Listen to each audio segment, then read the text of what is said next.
Welcome to the Worshipped Woman podcast. I am your host, Kelly Kristen. I am a life and relationship coach, deep healing facilitator, and subconscious change expert.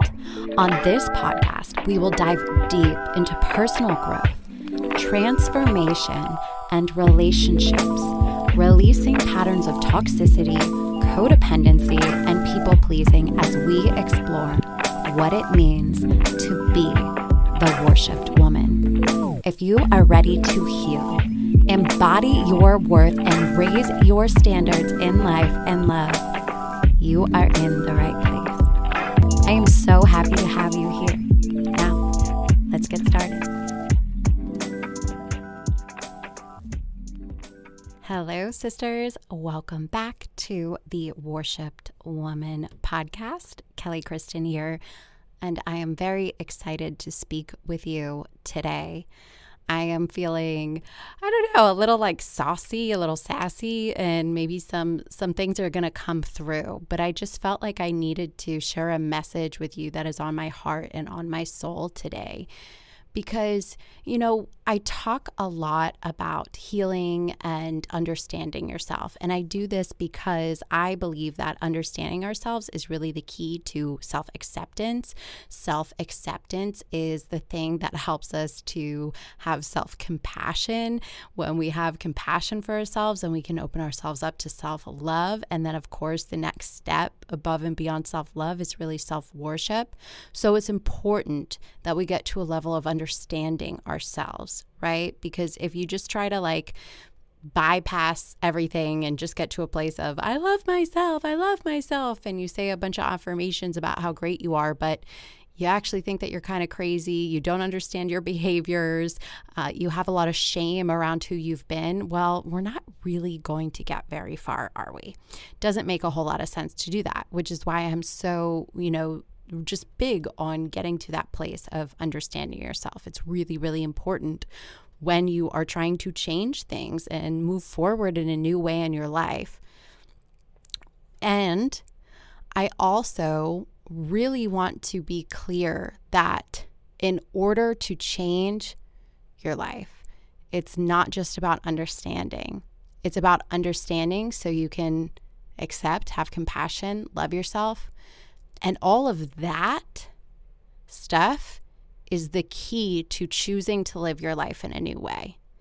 And this is where self-worship actually comes into play. And I called this podcast The Worshipped Woman because I believe that if all women came to a place, if every single woman on this planet came to a place where she truly worshiped herself, and that means loved, honored, respected herself, saw herself in the eyes of the divine, that we would literally transform the planet.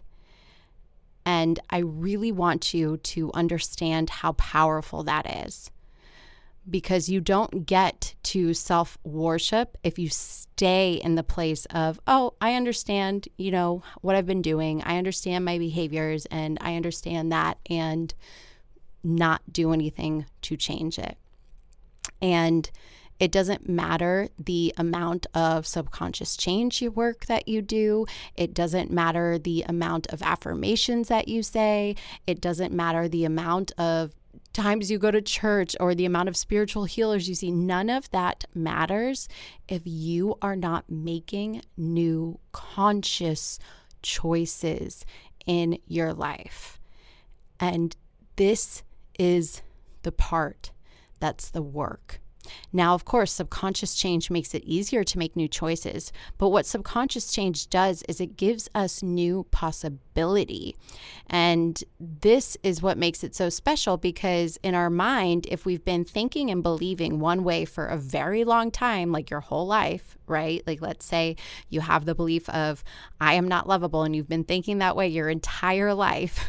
And now all of a sudden maybe you've taken one of my courses, maybe you've worked with me, or you've just done a lot of work on your own, and you've come to release that belief, and you've replaced it with, no, I am lovable, I am worthy, and things like that. You still have the old pathway in your brain, okay? You still have the option of choosing that old pathway. we can give you new neural connections. We can give you new choices. We can give you new possibilities by doing subconscious change work, by doing embodiment work. You have new possibilities. You have new ways that you can go that were not available before, but you have to choose those ways consciously. You have to actually walk the new path. You can't just do all of this inner work and then not walk a new path forward, because that is actually what's creating your life, right? The things that you are acting on every day, the habits that you have, who you are being every day is what is actually creating your life. So you cannot continue to act from the place that you used to act, because that's acting from the old wound. That's acting from the old way. The thing is that option is still going to be available. And if you think about people that are drug addicts or alcoholics, right? Like they don't stop having the capacity to be addicts. They can't, people that are true alcoholics and they can't just pick up a drink one day after not drinking and not be an alcoholic anymore, right? Like that pathway is still there for them to take. Of course, as they continue to take the pathway of sobriety every day and choose that every day, that pathway becomes stronger, but they still would, if they had one drink, go down that old pathway. And that is the same for your life. When you're shifting your inner world around and you're having these new options, you actually have to choose the new option. And this is where the magic happens. Healing and changing your life is like a step-by-step, day-by-day, moment-by-moment thing. Of course, there's all the stuff that makes it easier. Of course, if you don't have the subconscious change work, then I personally think it's a much bigger uphill battle to face, because when we're doing things like changing the subconscious, it makes making the conscious choice so much easier. When you're doing embodiment work and you're working with your nervous system, it makes making that conscious choice so much easier because you're more aware, because you're different. But you actually have to make those decisions to step forward in a new way. You have to wake up and say, something is going to be different about my life. If you continue to make the same choices that you have been making your whole life, nothing is going to change. Nothing is going to change. And I just need you to hear this, because what you are not changing in your life, you are choosing. And if you are a woman who is stuck in a toxic relationship somehow, and you've been listening to this podcast and you've been gaining new awareness and you've been getting information and a new level of understanding, unless you choose to act on that new level of awareness, on that new level of understanding, nothing is going to be any different in your life. And I do not want that for you. I do not want that for you at all. I want you to realize you are worth so much more than what you have been settling for. If you're with somebody who does not treat you well, somebody who manipulates you, somebody who lies to you, that's not a relationship worth fighting for. The relationship that's worth fighting for is the one with yourself. That's where this all starts. The relationship with you. What are you doing with yourself? How are you treating yourself? How are you speaking to yourself? What are you thinking to yourself? That is what is creating all of your other relationships. And if you've been in toxic relationships, the relationship with yourself probably isn't so great.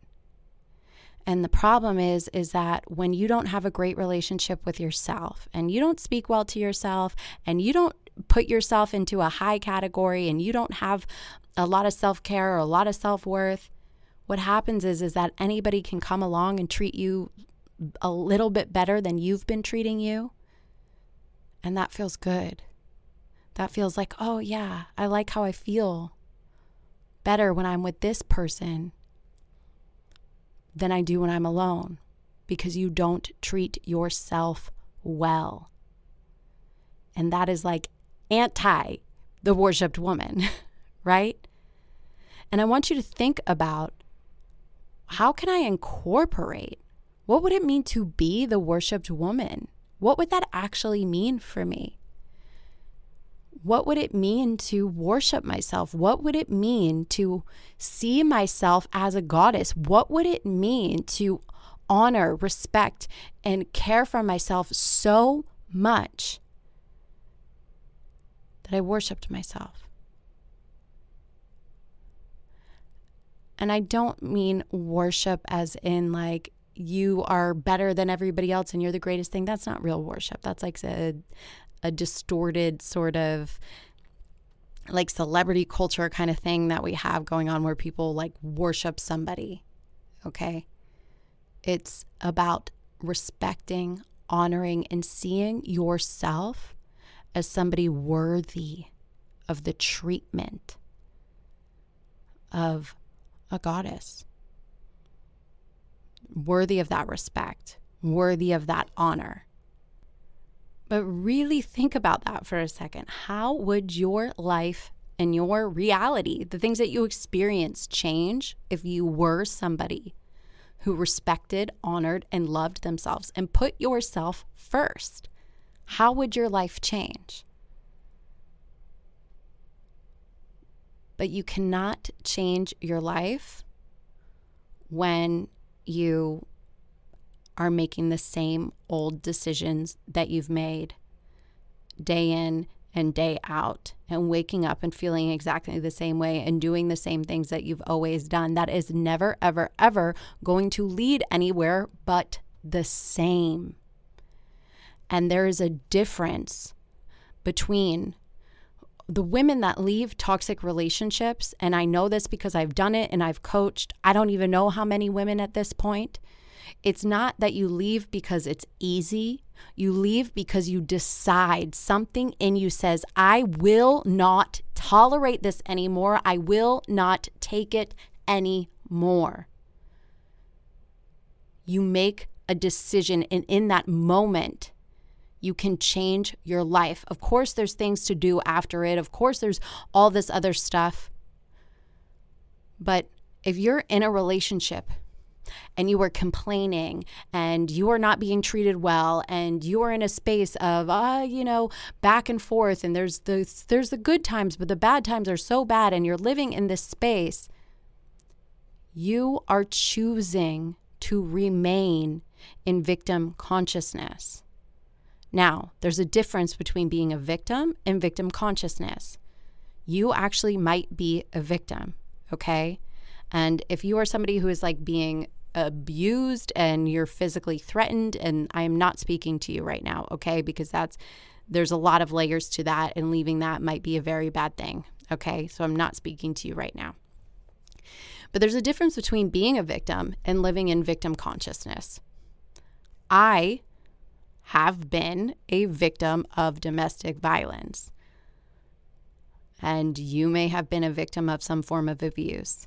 Living in victim consciousness means that you stay there and you let that event and you let that abuse or you let that relationship dictate the rest of your life. And that is no way to live. So you may have been victimized. You might still currently be victimized and be a victim to somebody's abuse. But living in victim consciousness says, I have no control over this situation. What am I going to do? I can't just leave. That's victim consciousness. I can't do anything about this. This is just the way that it is. This is my life. This is how it goes. What am I going to do? There's nothing that I can do. Victim consciousness is a helplessness. And you are not helpless. But it takes a big decision to decide to take personal responsibility for yourself and move forward in a new way, to say no more, to say never again, and actually act on those things, to stop living in victimhood and claiming something new for yourself. And I hope that this is landing on somebody's ears that really, really needs to hear it today, because you do not have to remain a victim to life.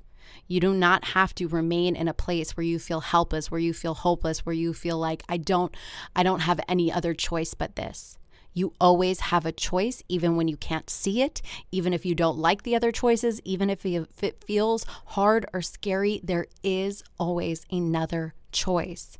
You have to be willing to make that choice, because that one choice can change your entire life. It doesn't mean it's easy. It doesn't mean that it's going to be all rainbows and butterflies, because, honey, it is not. But you can make a new choice.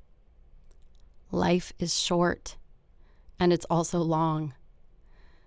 Do you want to live the life that you're currently living? Do you want to have the partner that you currently have? Do you want to experience the love that you are currently experiencing? Because whatever you are not changing, you are choosing. What are you choosing? And I think the thing I want you to know the most is that you actually get a choice. You get to choose your relationships. You get to choose the love that you're open to receiving and that you get to experience in your life. You get to choose how people treat you. You get to set the standards for your life. You have so much power. You have so much power. But the first thing that you have to choose is yourself. And when you start there, you start living an entirely new life. And the worshipped woman chooses herself. That's going to be it for me today. I hope that you receive this message with an open heart, open ears, open mind, and you make some new choices in your life. If you loved this message, take a screenshot. Let me know. Share it on Instagram. You can tag me at Miss Kelly Kristen. If you really love the podcast, please leave me a rating and review on Apple Podcasts. I would be so, so grateful. Or if you share it with another sister that you know needs to hear this message, it just means so, so much to me. I love you guys so much, and I'll talk to you soon.